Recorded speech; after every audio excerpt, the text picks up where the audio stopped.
Good evening, this is Martin Berlter, and we are doing video number 18 of An American Experience by Martin Bolt. This chapter is called Racism as a Way of Life and starts on page 135. I had not some time ago, but that was an incident some time ago which basically started to open my eyes about racism. I was driving in a van, I had a little snack bag on the side, two white guys in the van. Okay, one guy said, two or three times that he wants to have some of my snacks. I said no. So the other guy said, the second white guy in the van said to him, now you're begging like a black man too. And I must have been blind all these years living here, but be that as it may, it made me realize something. Since this is a comparison between Germany and United States, that chapter is, I will tell you how it works in Germany after World War II, because I got to tell you, we are no innocent folks, as you know, having lived or having being part of the country which went through World War I and World War II. So as you know, we tried to kill everybody who was not German. So, but since the last 60 years, Germany is in Central Europe. Since the last 60 years, there was a constant influx of people from other nations, cultures, etc. After World War II, we got big in industry, and our economy soared and stuff like that. So we needed a lot of people to help us out in the production of things. So they came, and thus we have a culture of a continuous permanent influx of people from other nations around Europe, around the world. Doesn't matter where they come from. They come to Europe, can get a support from our social system, can get set up, can get temporary housing, can get some food money, schools, job, help, and so on and so forth, transportation, etc. So our social system is set up like that. So it makes it easier and convenient. And it was set up because, as I said, after World War II, we were struggling to find qualified people, or really any people who could work, and we had to employ a lot of other people from other nations. So as long as there is a regular, moderate influx of people, we are totally fine with that. Only we speak up when there is an extreme going on, like this 1 million refugees coming into Germany in the last 2 years. You probably heard about that. So that's when German people started to speak up that we cannot do that, we shouldn't do that, and we don't have the money for that, and so on and so forth. We don't have the money, the time, the space, the people to handle all these people. So that's when we basically went and said enough is enough. Okay, but that was an extreme case. Normally, whatever people come to the country, start working, and start really being part of the German culture, for that matter. Now in America, it's a little different as far as I have experienced it. I say if that's how I experienced it, because it's just me. It's a very personal book. I don't claim it to be anything else. But how I experience is that this incident in the van, for instance, made me realize that the racial tension, or the subject of racism, really has not a lot to do with whether or not other races are worse or better or whatever have you, whatever subjective you want to put on there, you see. It is more or less a general idea that you do not interact with other races. I don't necessarily hear this all the time, but you can feel this all the time in the actions, in the comments about other races. When I just listen, it just took me years to realize what is going on here. But you also have to realize, I'll give you just one example. There's a little town here, not 100 miles from where I'm at, Norton, Oklahoma, And you can look up the 2010 census of the little town, and you will find that I think out of 950 some such people, there was one black guy in this whole community. That was in 2010. Out of 956 people, there was one black guy listed.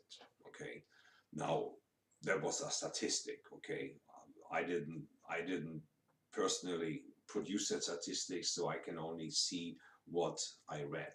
Okay, but it made sense to me in to some way, because the problem with racism in America is that some people don't get raised on the issue that you should look at a person, not the color. That's not the fact at all. That's not how people get raised sometimes. I don't want to be generally, sometimes, certain people, okay? Again, racism is a subject matter which, which is being put forward by certain people, who have a certain mindset. A coworker of mine once told me at work she wouldn't be able to ever date a black guy. Don't know where that comes from. Don't know who told her that, how she made up her mind on that whole subject, because a person is a person. That's how I was raised. So my parents or grandparents never told me that you cannot look at other races because whatever, I don't know. How I was raised is, you look at a person. Is that a decent person? Does she have a job? Can she talk? Can he talk? Or I don't know what other factors, but a person. We are talking about person. We exclude the color of the skin. It's just a person. So if it's a good person you click with, why not get together with, or at least have no animosity towards, and that's how I feel is the case here. There is a big animosity between races. Of course, I come from a corrections background. Naturally, it's very much, how I say, strengthened in the prison system. So the prison system reflects, of course, the society, but in a more extreme way. That's how I would put it. It's very much segregated in prison still. And that's a good point to bring up, because you have to realize, and maybe I have to realize, that segregation, or the elimination of segregation, really only was a few years ago. What, 60 years ago, 1964? And then there was the last step, Brown versus Board of Education. And before that, it was always a fact in this country that black people are different. It's just a fact of life. And of course, the people who lived back then are, in most cases, or in very many cases, still alive, and so on and so forth. So they bring forth their ideas about other races. And so that means it shouldn't make you wonder why there's still a lot of racism going on. But it's subdued, it's not open. And that's the problem I have with it, because nobody can openly talk about racism. Every time you hear somebody accidentally drop a line about racism, the whole internet goes berserk, and you hear apologies later on, and I didn't mean it, were taken out of context and whatever have you. But the reason why this comes up is because there is this underlying racism, and nobody officially can talk about it, or doesn't want to. I don't know. I can't tell you.